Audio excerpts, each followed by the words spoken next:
नमस्कार दोस्तों, स्वागत है आप सभी साथियों का एक स्मार्ट स्टडी यूट्यूब चैनल पर। साथियों, आज है 29 नवंबर 2023 और आज आपका दिल्ली पुलिस कांस्टेबल का पेपर था और डेली तीन शिफ्ट में आपका पेपर हो रहा है और आज भी पहला, दूसरा और तीसरा तीनों शिफ्ट का पेपर हो चुका है। आज इस वीडियो में आज के तीनों शिफ्टों में पूछे गए क्वेश्चन आंसर इसी वीडियो में एक ही वीडियो में देखेंगे। तो जो साथी लोग आज पेपर देकर आए हैं वो तो मिला लीजिएगा, और जिनका पेपर अभी आने वाले दिनों में होने वाला है 30, 1, 2 और 3 दिसंबर को, उनके लिए रामबाण क्लास है। खुद देखिए कितना क्वेश्चन रिपीट हो रहा है, बहुत ज़्यादा क्वेश्चंस रिपीट हो रहे हैं। तो फिर जिनका पेपर अभी बाकी है साथियों, उनको जरूर से जरूर देखना है। इससे आपको ये आइडिया लग जाएगा कि आपको क्या पढ़ के जाना चाहिए पेपर देने। चलिए तो शुरू करते हैं, देखते हैं क्वेश्चन। सभी से रिक्वेस्ट है वीडियो को एक लाइक कर दीजिएगा। क्लास अगर पसंद आए तो अपने सभी दोस्तों तक जरूर शेयर करिए। आप में से कोई भी साथी नए हैं तो चैनल को सब्सक्राइब करके बेल आइकन को ऑन कर लीजिएगा, इससे आपको सारे क्लास का नोटिफिकेशन आएगा। शुरुआत करते हैं थर्ड शिफ्ट से। देखते हैं सबसे पहले आज के थर्ड शिफ्ट में पूछे गए क्वेश्चन। ठीक है, आज के थर्ड शिफ्ट के क्वेश्चन सबसे पहले देख लेते हैं। तो देखिए, थर्ड शिफ्ट में आपसे एक क्वेश्चन ये पूछा था कि चाय की खेती के लिए कौन सा राज्य प्रसिद्ध है। तो देखिए, भारत में सबसे अधिक चाय की खेती जो है या चाय का बागान किस राज्य में है? तो साथियों असम में। तो इस क्वेश्चन का राइट आंसर आपका असम हो जाता। देखिए, चाय की असम जो है भारत का सबसे बड़ा चाय उत्पादक राज्य है साथियों। और उसके बाद दूसरे नंबर पर आता है आपका पश्चिम बंगाल, दूसरे नंबर पे, और तीसरे नंबर पर आता है साथियों तमिलनाडु चाय के उत्पादन में। ठीक है, तो सबसे आगे तो असम है, तो इस क्वेश्चन का राइट आंसर आपका असम हो जाता। एक क्वेश्चन था रवि शास्त्री। ठीक है, रवि शास्त्री रणजी ट्रॉफी में किस राज्य की ओर से क्रिकेट खेलते थे या कैप्टेनी करते थे? तो देखिए, रवि शास्त्री साथियों जिनको जो है अभी आप जो है मेंटर के रूप में या फिर कोच के रूप में या कमेंट्री करते हुए देखते हैं। ठीक है, तो रवि शास्त्री जो है ये रणजी ट्रॉफी में किस राज्य की ओर से क्रिकेट खेलते थे? तो इसका राइट आंसर हो जाता महाराष्ट्र, है ना। मुंबई की टीम से खेलते थे ये, तो महाराष्ट्र इस क्वेश्चन का आपका राइट आंसर हो जाता। एक क्वेश्चन था क्रिकेट की एक ओवर में कितनी बॉल होती हैं, यानी कितनी गेंद होती हैं? तो देखिए, क्रिकेट का जो एक ओवर होता है उसमें 6 गेंद होती है साथियों। बिल्कुल सरल क्वेश्चन था ये यार, बिल्कुल हलवा वाला क्वेश्चन था। तो क्या आप बताते कि सर 6 बॉल होते हैं, है ना। चलिए देखिए, मयूर सिंहासन वाला क्वेश्चन पहले भी पूछा था आज के। ठीक है, और फिर से रिपीट हुआ है। आज के शायद फर्स्ट या सेकंड शिफ्ट में पूछा था, मैं अभी बताऊंगा आपको। वो क्वेश्चन भी फिर से ऐड है पहला शिफ्ट वाला या सेकंड शिफ्ट वाले क्वेश्चन में। मतलब कि आज 2 शिफ्ट में ये क्वेश्चन आपसे पूछ लिया है। अब देखो, मयूर सिंहासन का निर्माण जिसमें कोहिनूर हीरा लगा हुआ था। ठीक है, इसमें क्या लगा था साथियों? कोहिनूर हीरा लगा हुआ था। इसका निर्माण किसने कराया था? तो शाहजहां ने कराया था। तो इसका राइट आंसर आपका शाहजहां हो जाता। बिहू के बारे में पूछा था, बिल्कुल ही सिंपल, कि बिहू किस राज्य का लोक नृत्य है? तो देखिए, बिहू जो है ये किस राज्य का लोक नृत्य है? तो साथियों राइट आंसर हो जाता असम राज्य का। देखिए, आज का जो तीनों शिफ्ट है उसमें से सबसे हार्ड रहा है आज का 2, मतलब कि सेकंड शिफ्ट। आज का जो दूसरा शिफ्ट था वो सबसे ज्यादा हार्ड था। बाकी पहला शिफ्ट और थर्ड शिफ्ट ठीक थे, बनने वाले क्वेश्चन थे, है ना। तो देखो, बिहू किस राज्य का लोक नृत्य है? तो यहाँ आपका करेक्ट आंसर हो जाता असम राज्य का। आगे देखिए, क्वेश्चन था गरीबी हटाओ का नारा किस पंचवर्षीय योजना में दिया गया था? तो देखिए, गरीबी हटाओ का नारा जो है साथियों ये इंदिरा गांधी जी के समय में 5वीं पंचवर्षीय योजना में दिया गया था। ठीक है, तो 5वीं पंचवर्षीय योजना यहाँ आपका करेक्ट आंसर हो जाता 1974 से 78 तक। ये केवल 4 साल ही चला था। ठीक है, ये पंचवर्षीय योजना। तो 5वीं पंचवर्षीय योजना आपका राइट आंसर हो जाता है यहाँ आपका। देखिए, एक क्वेश्चन ये था कि सबसे लंबी सुरंग भारत के किस राज्य में है? तो साथियों देखिए, सबसे लंबी अगर सुरंग की बात करें ना, तो भारत की सबसे लंबी सुरंग कौन सी है और कहां पर है? तो देखिए, जम्मू कश्मीर की चेनानी नासरी सुरंग जो है ये भारत की सबसे लंबी सुरंग है अभी। ठीक है, बता दें इस सुरंग की कुल लंबाई है 9.2 किलोमीटर साथियों। तो राज्य पूछा था तो शायद जम्मू कश्मीर इसका ऑप्शन में आपको दिया होगा, या तो अगर इसको अगर इंडिकेट करके या फिर प्रेफर करके अगर ऑप्शंस नहीं दिए हुए थे तो फिर आपका अटल सुरंग आपको ऑप्शन दिया। अटल सुरंग को प्रेफर करके हिमाचल प्रदेश आपका करेक्ट आंसर हो जाता। ठीक है, लेकिन हिमाचल प्रदेश में जो अटल सुरंग है उसकी कुल लंबाई है 9.02 किलोमीटर। ठीक है, और ये चेनानी नासरी सुरंग जो कश्मीर में है, जम्मू कश्मीर में, इसकी कुल लंबाई है 9.2 किलोमीटर साथियों। ठीक है, तो जम्मू कश्मीर यहाँ करेक्ट हो जाता, और अगर जम्मू कश्मीर नहीं था तो हिमाचल प्रदेश हो जाता। आगे एक क्वेश्चन था सुजाता महापात्र का संबंध किस नृत्य से है? तो देखिए सुजाता महापात्र की अगर बात करें साथियों, तो सुजाता महापात्र का संबंध किस नृत्य से है? तो ओडिसी नृत्य शैली से। इस क्वेश्चन का करेक्ट आंसर हो जाता ओडिसी। ओडिसी जो कि उड़ीसा राज्य का शास्त्रीय नृत्य है, तो ओडिसी यहां आपका राइट आंसर हो जाता। आगे देखिए क्वेश्चन था दंपत्ति, देखिए यहां पर थोड़ा सा जो है ना बेमपत्ति होगा, ठीक है, बेमपत्ति। ये भी क्वेश्चन रिपीटेड है, आज 2 बार पूछा है, आज ही 2 बार रिपीट हो गया ये क्वेश्चन आपका, 2 बार आज ही, ठीक है। बेमपत्ति चिन्ना सत्यम का संबंध किस नृत्य से है? तो साथियों करेक्ट आंसर हो जाता कुचिपुड़ी से। इसीलिए बोलते हैं एनालिसिस वाले क्लासेस आप लोग डेली देखिए, क्योंकि यही क्वेश्चन आज ही 2 बार पूछ लिया आपसे, ठीक है। तो बेमपत्ति चिन्ना सत्यम का संबंध कुचिपुड़ी नृत्य शैली से है, जो कि आंध्र प्रदेश राज्य का शास्त्रीय नृत्य है। देखिए सत्रिया का भी आज फिर से पूछ लिया है, कल भी पूछा था, आज भी पूछा है। सत्रिया किस राज्य का शास्त्रीय नृत्य है? तो देखिए सत्रिया जो है ना साथियों, ये असम राज्य का शास्त्रीय नृत्य है, तो यहाँ आपका करेक्ट आंसर हो जाता असम का। आगे एक क्वेश्चन था 2011 की जनगणना के अनुसार सबसे अधिक पुरुष साक्षरता दर किस केंद्र शासित प्रदेश का है, किस यूटी का है? तो 2011 की जनगणना के अनुसार अगर देखें तो सबसे अधिक पुरुष साक्षरता दर जो है वो आपका लक्षद्वीप का है, तो इस क्वेश्चन के लिए करेक्ट आंसर हो जाता लक्षद्वीप, ठीक है। एक क्वेश्चन था 2011 की जनगणना के अनुसार वृद्धि दर कितनी थी? तो ये साथियों इस क्वेश्चन का लैंग्वेज सही से मिल नहीं पाया है। अगर जनसंख्या वृद्धि दर पूछा था तो देखिए एक्चुअल में है 17.64%। 2001 से 2011 तक जो है ना जनसंख्या में वृद्धि जो हुई थी उसका परसेंटेज था 17.64%। और ये क्वेश्चन फिर से एक बार पूछा था अभी इसी दिल्ली पुलिस एग्जाम में, वहां पर ऑप्शन आपको 10, 20, 30% करके दिए हुए थे। तो अगर ये ऑप्शन नहीं था तो अगर लगभग 20% आपको ऑप्शन में दिया हुआ था तो 20% ही करेक्ट आंसर हो जाता, ठीक है। आगे देखिए क्वेश्चन था कि हरिसेन किस भाषा के कवि थे? अब देखिए जो हरिसेन थे ना साथियों, ये हरिसेन जो है समुद्रगुप्त के दरबारी कवि थे। किसके कवि थे? तो भाई ये समुद्रगुप्त के दरबारी कवि थे। और ये किस भाषा के कवि थे? तो देखो यहाँ आपका करेक्ट आंसर हो जाता संस्कृत भाषा के, ठीक है।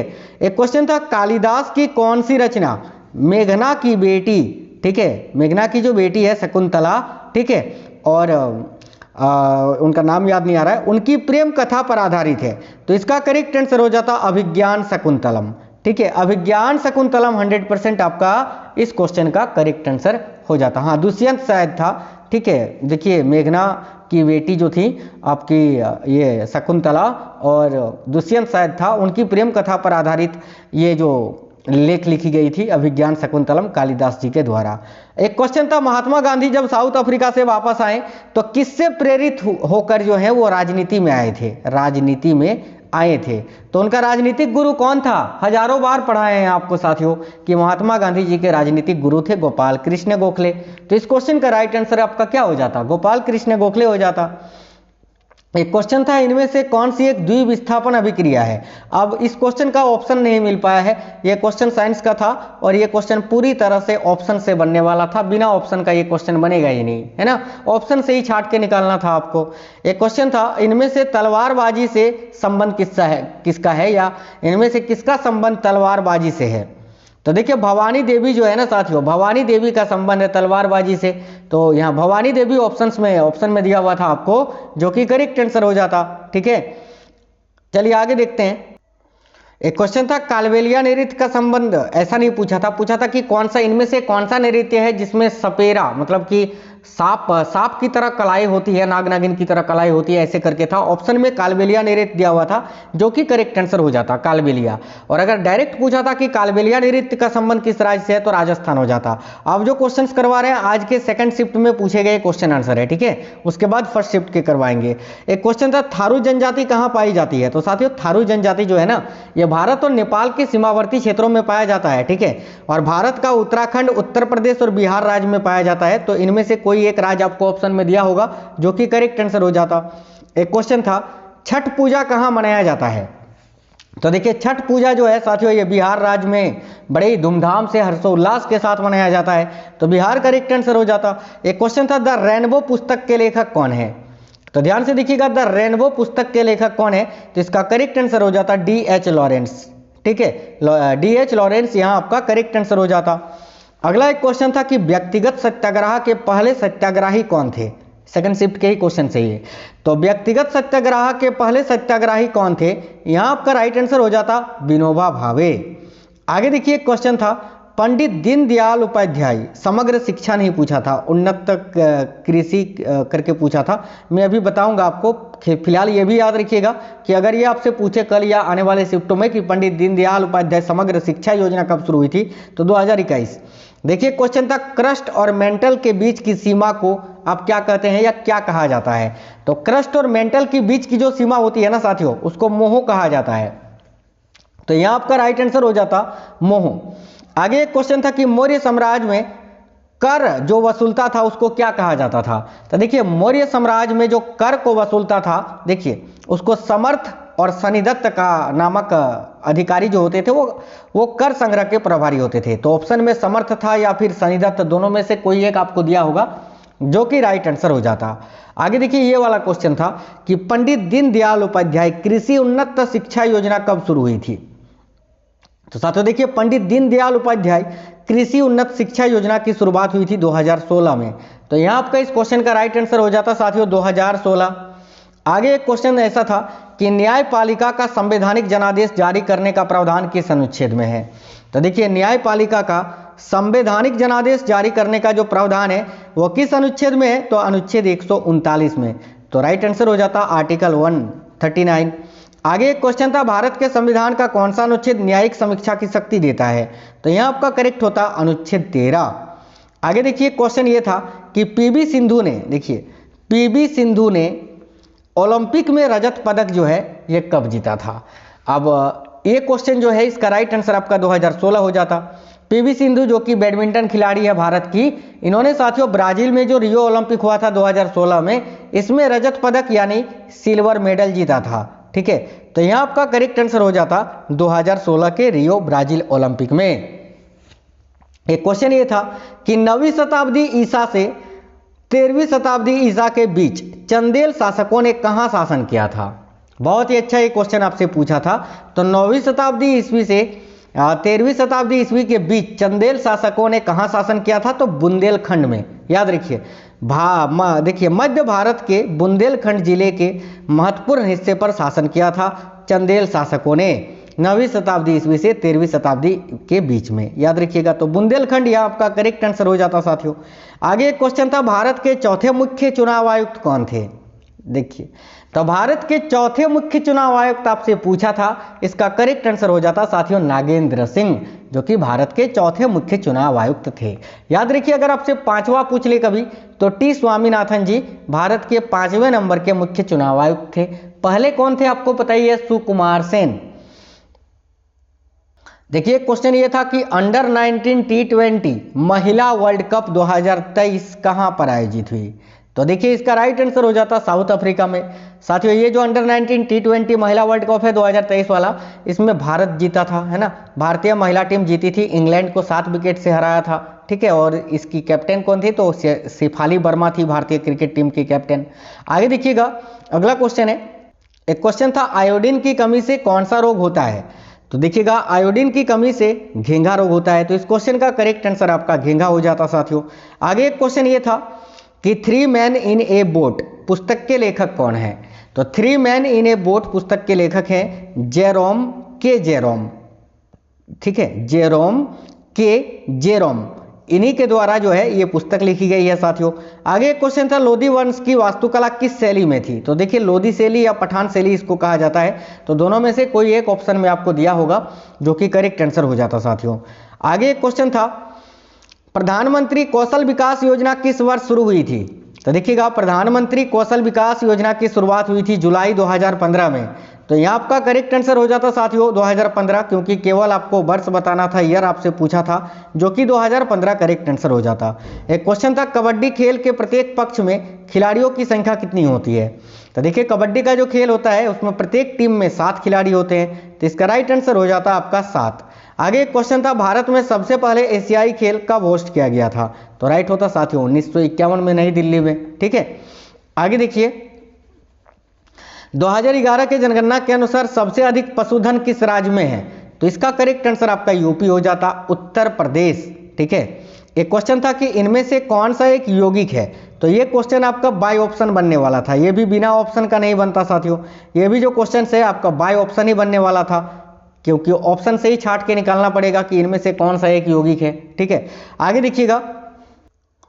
अब साथियों देखते हैं आज के फर्स्ट शिफ्ट में, है ना, पहले शिफ्ट में पूछे गए क्वेश्चन आंसर।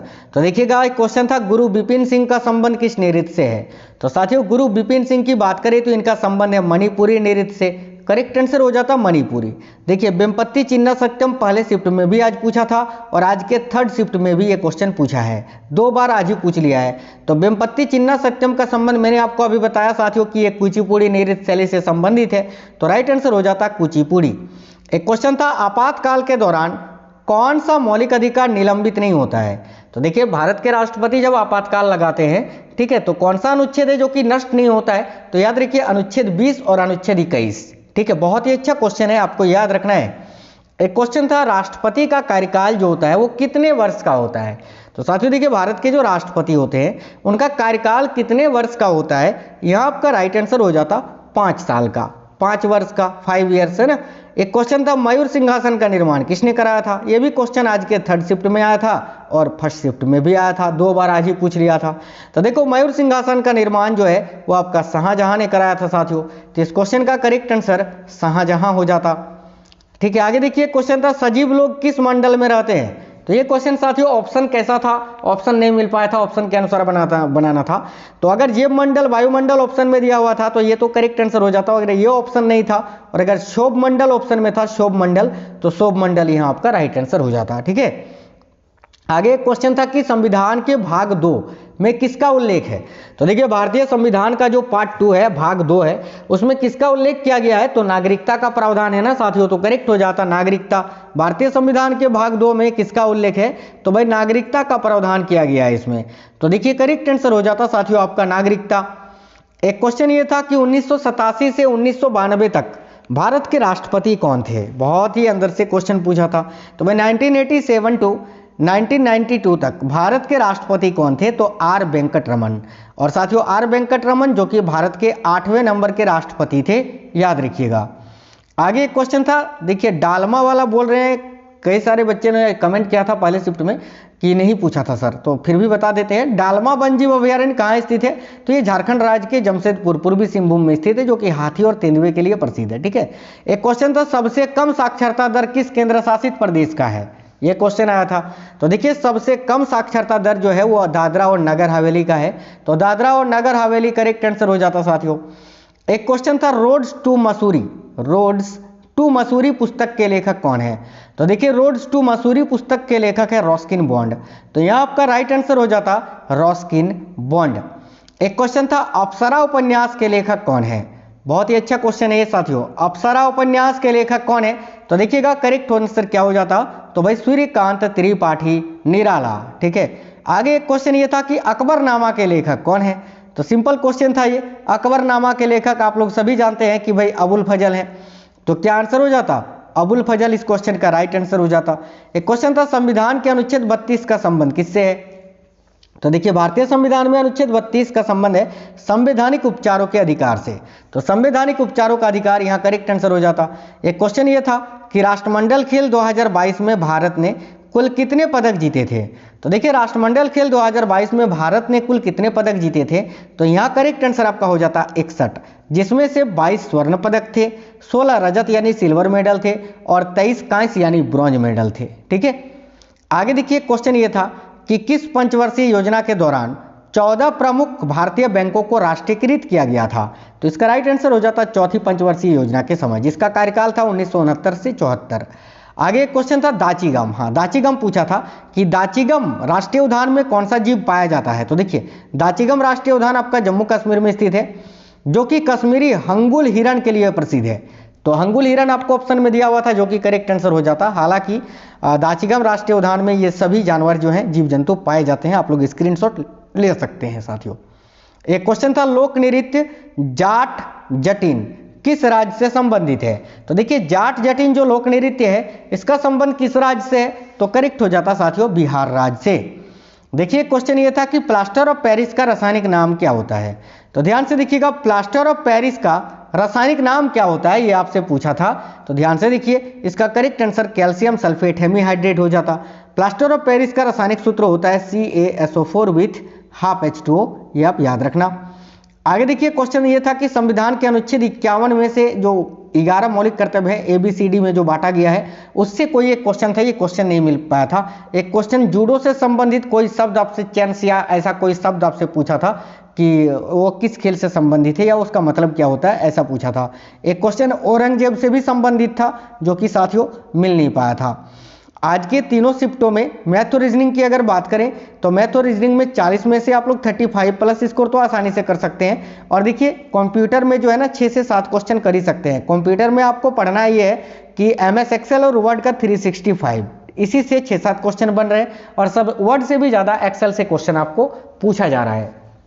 अब देखिए आज के तीनों शिफ्टों के क्वेश्चन आंसर 100% रियल और ऑथेंटिक जितने क्वेश्चन मुझे मिल पाए थे मैंने करा दिए। अब वीडियो को लाइक कर दीजिएगा, अपने सभी दोस्तों तक जरूर शेयर करिएगा। मिलते हैं आपसे नेक्स्ट वीडियो में, तब तक बिल्कुल स्वस्थ रहें। जय हिंद साथियों, वंदे मातरम।